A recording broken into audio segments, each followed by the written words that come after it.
Ayan, paano ba natin malalaman yung mga TikTok account natin kung meron mga restricted or may mga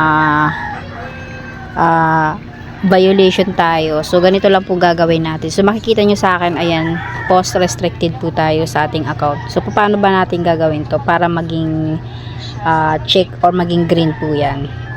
So, back tayo. So, dito sa ating sa ating pinaka dashboard ng ating TikTok, i-click yung tatlong guhit na to. Ayan, then piliin po natin yung TikTok Studio. So dito scroll lang natin, makikita natin dito yung account check. Ito po siya. So click po natin yan.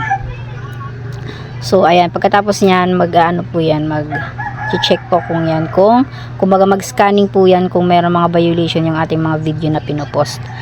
So pag makita mong check yan, ibig sabihin yung kulay green na check ay goods yan. Pero pag once may nakakita kang yan, red, katulad nito, yan mga red.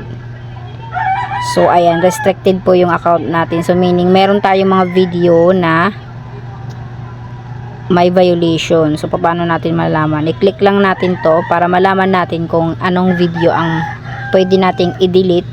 Ayan, hindi siya recommended dito sa yung video na to na nandito, hindi siya recommend sa pinopost natin or di dyan sa TikTok.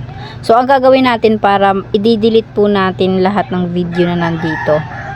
So, sample yan. I-delete po natin yan. So, punta lang tayo sa ating dashboard. Lilinisin po natin yan. Dito, i-delete po natin yung mga video na nakasulat doon. Kailangan natin i-delete. So, for example, ito, delete po natin to.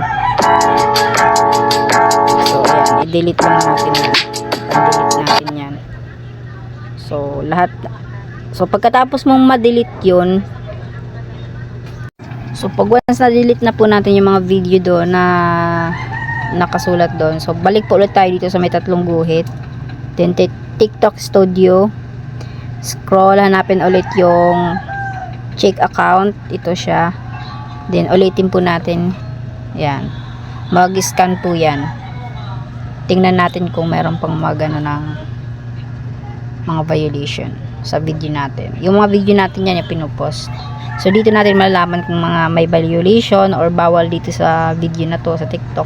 So makikita nyo wala na. So ayun, account in good standing. So pag once na ganyan na po yung ating account, okay na po yan. Wala na tayong mga violation sa TikTok. So ganun lang po kadali kung paano mag-check. Thank you so much guys.